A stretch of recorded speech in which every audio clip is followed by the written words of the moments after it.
Okay, welcome back. It's Sarah from Coyote Tarot, and this is our second last video for 31 Days of Tarot 2022 with days 22 to 26. So, getting right into it, trying to keep these cute and short, so I don't think I've been very successful so far, but here we go, try. Fifth time's a charm, fourth time's a charm. Okay, day 22, what deck gives you the heebie-jeebies? There is a few, but I could only think of one. And I even tried Googling to try and jar my memory and Pinteresting and all that kind of stuff. But one very clear winner is the Deviant Moon. And I've said in a previous video, don't ask me which one, that I wish I liked it. Everybody loves, well, not everybody, clearly, but a lot of people really enjoy the Deviant Moon. And I just cannot get there. I just can't. It's not even necessarily their facial expressions, but like how their eyes look, like it all just creeps me out. The color scheme, it just creeps me out. I can't do the Deviant Moon. I just can't. I wish I could. Not gonna be mine. It's not gonna be my thing. So quickly moving along, day 23. What is your favorite tarot spread at the moment? So I follow Ethany's new moon and full moon and Sabbath spreads and all that kind of stuff. I really enjoy those, but that's not just one spread, that's more of like a theme spread. So typically if I'm going to do a spread, I'm not really following a spread. I just kind of lay out the cards and piece them together that way.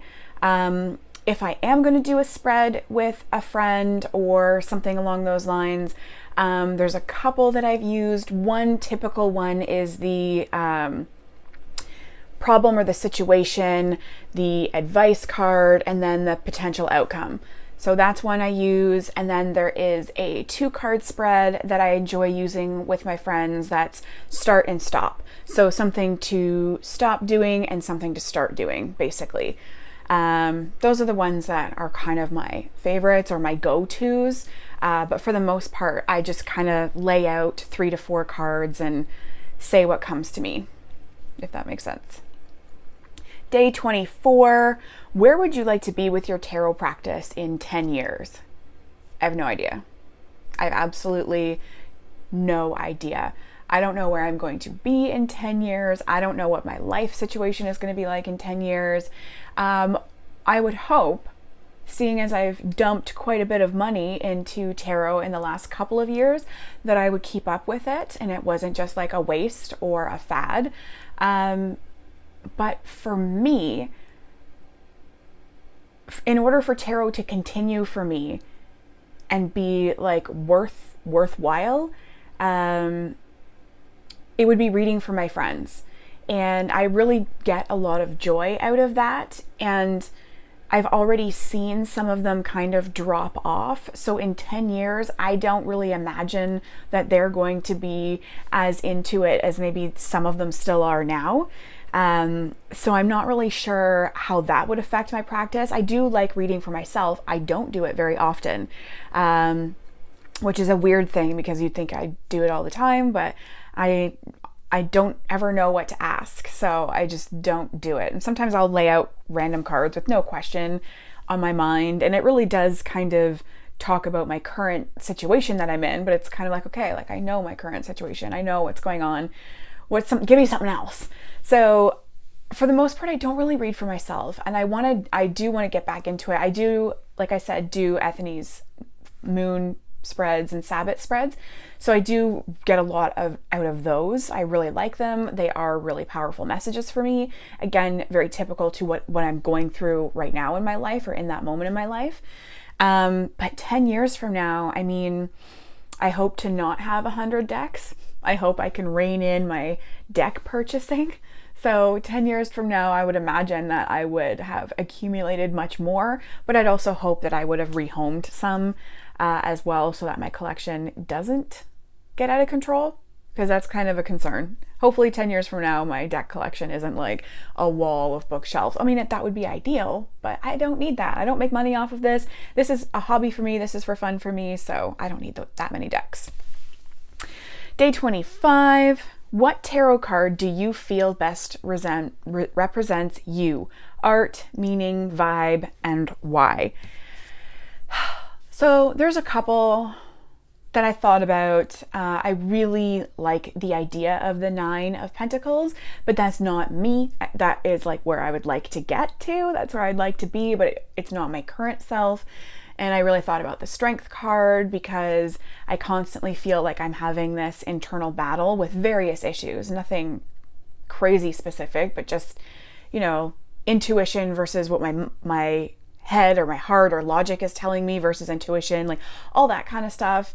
But ultimately, when I was going through the deck to try and decide, I came across this card and I was like, nope, that's it. That's the one. It's the Fool card. So the reason I chose this is because when I first saw this card, when I did my tarot course, we started talking about this card and she went around the room and she was like, what do you think this card represents? I had basically the reversed meaning of what I thought the card represents in my head. I looked at this card and I was like, that person is about to go off a ledge and that dog is warning them and they are just oblivious. They're just la-di-da about to step off this edge and die. But of course, now I know, we don't know how deep or steep, high that ledge is. There could be something right here. We don't know if he's going to die if he steps off of it. And also there's a bit of an innocence to it. But my perspective is that I can be really naive, and naivete is one of the reverse meanings of the Fool. Also, people tend to tell me, people try to warn me about things all the time, i.e. he's cheating on you. And then I'm like, no, he's not. Spoiler alert, he was cheating on me. So things like that kind of happen to me, where I think something's a good idea and I just want to go for it. And people tell me not to and I do it anyway. So, you know, that kind of thing happens sometimes. But yeah, I can be naive. That was probably the biggest word that jumped out when I came across that card, trying to find a card for myself, was naive for sure. And just kind of like going through life like la-di-da, childlike innocence, like again, naive, just, you know, not really paying attention to your surroundings. That can be me for sure. So I'm going to stick with the Fool for that answer. And our last one, if you were on a deserted island, which 5 decks would you want to have and why? First off, this is worse than the hashtag only 10 decks trend. And by worse, I mean more difficult. Now we're narrowing it down to 5. We went from 10 to 5, basically. However, my selection process, you would not believe what my brain went through when trying to choose these 5 decks. So first off, I was like, well, how big is my luggage? Like, am I picking little decks? Because when I traveled and ended up on this deserted island, I don't think it was my initial plan, but although maybe it was my initial plan to end up on a deserted island, this is what happens in my brain. So at first I was like, well, obviously I would bring only my small decks. And then I thought, no. I don't think that's where that question's going. So I still kind of incorporated some of that type of logic into my answer, which I will explain. But there were some decks that didn't make the cut for very, very, very specific reasons, I guess, specific to being on a deserted island. So one of the decks, I wanted one Oracle deck. So one of the Oracle decks I saw was the Sacred Self-Care. And I was like, oh, that would be a good deck to have on a deserted island because, you know, it would be nice to do self-care things and distract myself from being stuck on a deserted island with nothing else to do. And then I thought, no, because then I'm going to get the take a bath card and then cry because I can't take a warm bath. So that was out. Another tarot deck I thought about was the Mermaid Tarot. One of my favorites, should be a no-brainer, but then I was like, no, it's ocean themed. I'm going to be sick of looking at an ocean when I'm on this deserted island. So it's out. Another one was the Divine Feminine, and it was kind of the same thing. It has mermaids in it. I'm going to be not wanting to see mermaids. I don't want to see an ocean theme. And then so with that logic, I had Oak, Ash, and Thorn in my pile. And then I removed it. The reason I had it in there was because I thought it would remind me of animals from home, like fox, squirrels, rabbits, cutesy. And it has this, I feel like the oak, ash, and thorn for me has a very grounding feel. And I would want to be grounded, I feel like. I would want to feel safe and anchored, kind of. But oak, ash, and thorn is a very white deck. The edges are very white. The borders are very white. So I was like, it would get dirty. It would get too dirty. And then I would be sad that one of my favorite decks just got dirty. So ultimately, here is what I went with. So I picked the straight up Rider-Waite. A couple reasons here. Again, everybody knows this isn't my favorite deck, but it ends up in all my videos. I just felt like this would be your back to basics. You know, if you have those moments where you're like, oh, what's the Eight of Cups again? What's on the Eight of Cups? I could quickly go to this one and be like, oh, yes, yes, yes. And all of the meanings and everything would come back to me, and the original image would come back to me.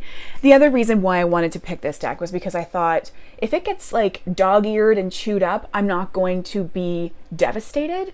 If it gets a little dirty, I'm not going to be devastated. So this would probably be the deck that I would read with most of the time, because when I got rescued, I still want my other decks to be in fairly decent condition. If this one got kind of wrecked, no big deal. So that's the logic there. Instead of my oak, ash, and thorn, I picked the Lightseers. It's a very sturdy deck. The oak, ash, and thorn is very sturdy as well. Very thick cardstock on that one. But this one just isn't as white and isn't as clean. Like I don't have an edged version, but the edges aren't like a crisp white like they are in the oak, ash, and thorn. And this one is just bright and cheery. So I thought, okay, I'm okay with this decision. I like the Lightseers for that. Another one I selected was the Tarot of Oppositions. And this was just because it's my reversal journey. If I decide I want to do something with reversals on my deserted island and I can't quite remember it, or I'm having trouble, I thought this one would be a good one to work with on those times. And again, I don't so much care if this deck gets a little bit dog-eared. It's not like one of my favorites aesthetically. So if it gets a little dog-eared, no big deal. And it also would help me with my reversal meanings if I chose to do so.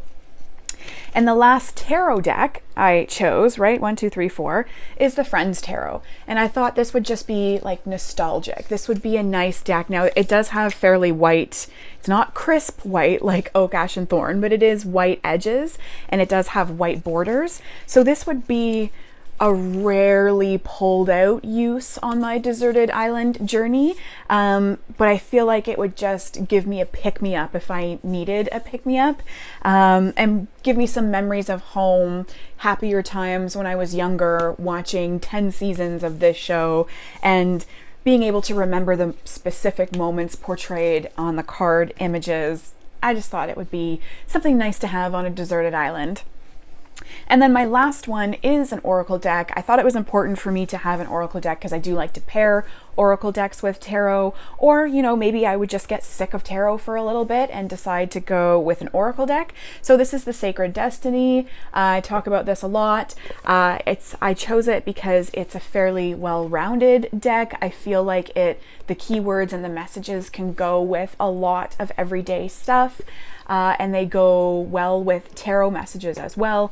It does also have white borders, but I just feel like these messages would be helpful on a deserted island. Like stillness. I mean, you probably do a lot of stillness if you're alone, but you know, those kinds of things. I thought it was a toss-up between this one and Threads of Fate, and ultimately I went with this one. For Threads of Fate, I have the darker edition, so I just thought I wanted something a little bit more cheerier and brighter. So those are my 5 decks I would bring to a deserted island.